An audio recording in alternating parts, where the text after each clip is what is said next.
Salut et bienvenue dans cette nouvelle vidéo.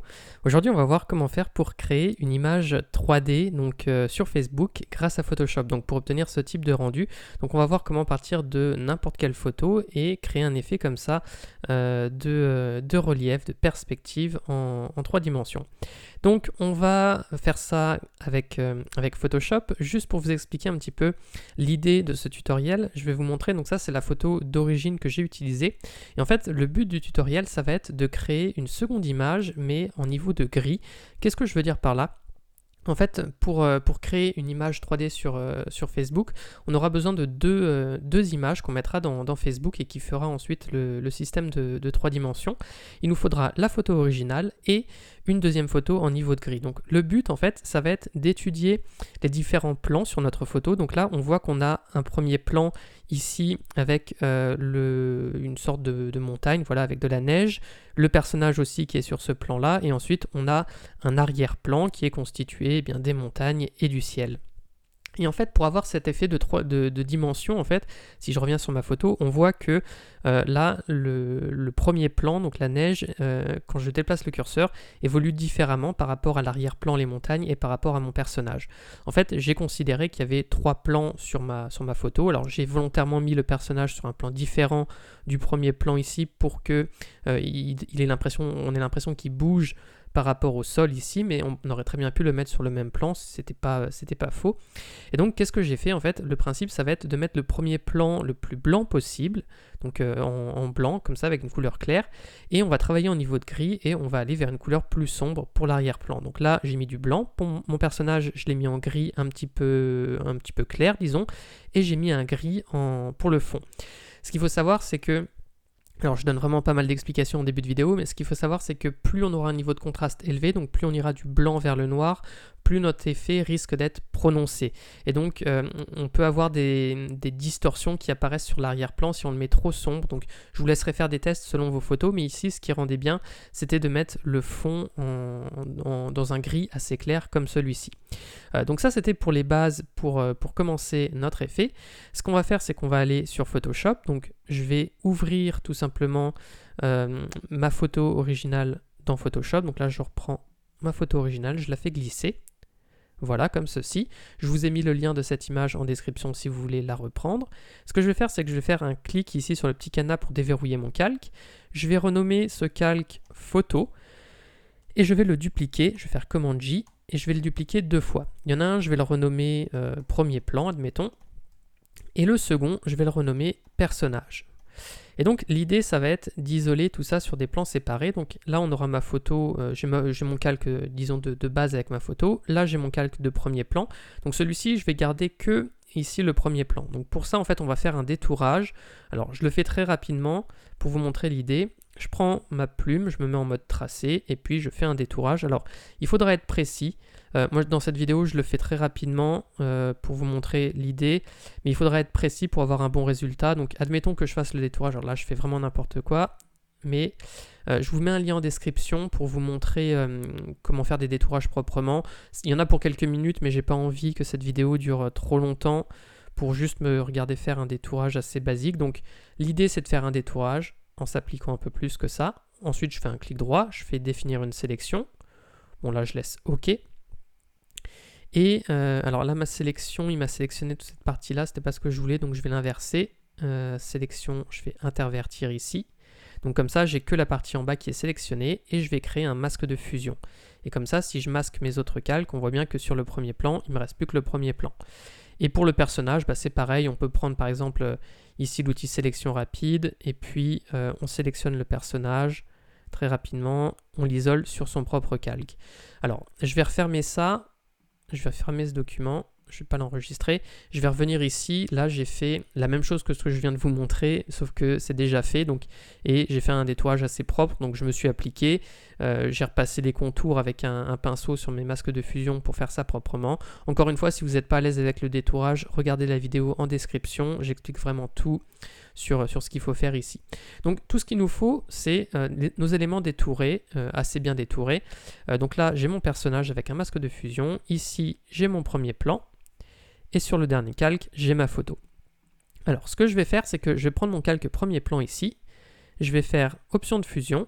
et je vais lui faire une incrustation de couleurs. Et là, je vais mettre du blanc. Voilà, comme ceci. C'est le premier plan, donc je le mets en blanc. Il n'y a pas de question à se poser. OK. Ensuite, alors le personnage, je vais le mettre derrière comme il est en second plan. Mon personnage, je vais le mettre en incrustation de couleurs et je vais mettre quelque chose un tout petit peu plus foncé. Donc je vais mettre du gris à peu près par là. Comme il est presque sur le même plan, je vais garder une couleur blanche quasiment similaire. Donc on va se mettre voilà, sur quelque chose à peu près comme ceci. Je fais OK. Et OK encore une fois. Et en dessous, eh bien, je vais faire, je peux carrément créer un nouveau calque là. Ou non, je le fais directement sur ma photo à la limite. Je vais faire ici, je vais cliquer et je vais faire une incrustation couleur. Et là, on va prendre une couleur un peu plus foncée pour du gris. On va se mettre à peu près comme ceci. Voilà. Et je fais OK. Alors, je pourrais prendre du noir. On pourrait, dans certains cas aussi, faire un dégradé, par exemple, du noir vers le blanc si jamais l'arrière-plan se prolonge. Donc, on imaginerait bien que l'arrière-plan se prolonge vers le haut et vers le bas, on a plus quelque chose qui vient vers nous. On pourrait utiliser des dégradés, mais on risque d'avoir des distorsions. Donc, on va faire attention à ça et c'est pour ça que j'utilise personnellement des aplats de couleurs. Je trouve que ça rend mieux. Mais sur certaines photos, n'hésitez pas à exploiter ça et à essayer ce que vous pouvez obtenir avec des dégradés. Je vais me mettre à peu près à ce niveau-là. Alors voilà, on va se mettre ici. Je fais OK. OK. Et voilà, donc là j'ai ma photo qui ressemble à ça. Ce que je vais faire, c'est que je vais désactiver tous les effets temporairement. Voilà, je vais recliquer sur tous mes effets. Là, je retrouve ma photo d'origine, comme j'ai tous mes calques qui sont mis. Alors, je pourrais même en fait finalement désactiver simplement mes calques ici. Et donc, je retrouve ma photo d'origine. Ce que je vais faire, c'est que je vais aller dans Fichier. Je vais faire Exportation, Enregistrer pour le web. Alors ici, je vais me mettre en JPEG. Comme on va mettre l'image sur Facebook, ça ne sert à rien qu'elle soit trop grande parce que de toute façon, Facebook va recompresser un peu et ce sera long à l'uploader. Donc, je vais mettre 1000 pixels de largeur. Ce sera suffisant pour notre test ici. Et donc tout le reste, donc je laisse par défaut, hein, JPEG supérieur, JPEG élevé, tout ça j'y touche pas, je mets juste ici à 1000 pixels, comme j'ai le petit cadenas coché, il recalcule la hauteur pour pas déformer l'image, et je fais enregistrer.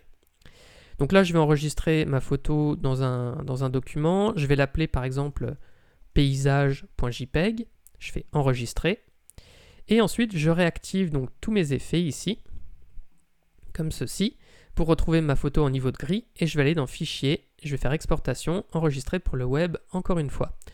Là, je vais remettre 1000, donc c'est très important, il faut que les deux images fassent la même taille. Je vais faire Enregistrer. Je vais l'appeler Paysage, et là, je vais lui mettre un... Donc, il ne faut pas qu'elle ait le même nom. Je vais rajouter un espace comme ceci, et je vais écrire Depth. Je ne sais pas pour vous, vous me direz dans les commentaires, mais moi, en fait, si je n'appelle pas la deuxième image comme ceci, j'ai des bugs, et en fait, Facebook ne la prend pas en compte, et au moment de l'upload, ça ne marche pas. Alors, peut-être que ça vient d'un problème de Facebook temporaire, je ne sais pas, mais si je n'appelle pas mon image comme ceci, disons le même nom que l'autre, plus depth qui est rajouté, j'ai remarqué que j'ai des bugs. Donc c'est pour ça que je l'appelle comme ceci. J'appuie sur enregistrer. Et je me retrouve du coup avec, alors j'avais fait un test juste avant, mais j'ai bien mon paysage et paysage depth juste ici. Je vais retourner du coup sur Facebook. Alors je vais cliquer ici pour supprimer ça. Je vais voilà, supprimer cette publication et je vais faire comme si je voulais en refaire une nouvelle. Donc je vais faire photo vidéo, importer des photos vidéo. Je vais choisir donc mes deux images en même temps. Ici, je vais choisir. Je les importe. Et donc voilà, il me calcule la photo automatiquement. Donc là, il la calcule. Ce que je disais, c'est que si j'avais pas renommé Depth, ma deuxième photo, eh ben, il m'importe les deux images telles quelles et il n'en fait pas une photo 3D. Donc c'est pour ça que j'avais ce problème-là. Et voilà, on a du coup le rendu final qui apparaît comme ceci. Alors, vous remarquerez peut-être si vous êtes un petit peu tatillon que là, par exemple, autour du modèle, il y a un effet de flou ou ce genre de choses. Ici, pareil, malheureusement, c'est quelque chose qui sera difficile à corriger sur la plupart des photos. Lorsqu'on fait des photos 3D avec Facebook, hein, c'est le système qui fonctionne comme ça. J'ai regardé beaucoup d'images en 3D et même en essayant de travailler le plus proprement possible, c'est-à-dire en mettant des aplats de couleurs qui fonctionnent à peu près correctement. On aura souvent des petits désagréments comme ça sur certaines photos, notamment quand il y a beaucoup de détails sur les arrière-plans. Si on avait quelque chose d'un peu plus uni en arrière-plan, un ciel classique, on n'aurait pas cet effet, on aurait moins, disons, cet effet de flou un petit peu près du modèle. Là, on le voit bien quand à gauche du modèle, ce genre de choses.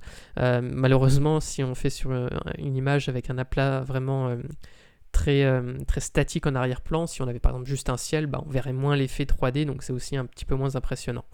Voilà, donc il ne faut pas non plus s'attendre à une qualité exceptionnelle, étant donné que c'est quand même des images qui apparaissent sur Facebook qui sont qui vont être beaucoup... le mot m'échappe, mais la qualité, disons, va être dégradée avec Facebook et on va avoir des désagréments de ce genre. Il faut s'y attendre tout simplement. Donc voilà, c'était tout pour ce tutoriel. J'espère que ça vous aura plu. Si c'est le cas, je vous invite à mettre un like et à vous abonner à la chaîne. Et j'en profite aussi pour vous dire que j'ai créé une formation de 3 heures pour vous aider à débuter sur Photoshop. Et donc si ça vous intéresse, vous avez juste à cliquer sur le lien qui est dans la description. Sur ce, moi je vous dis à bientôt pour une prochaine vidéo.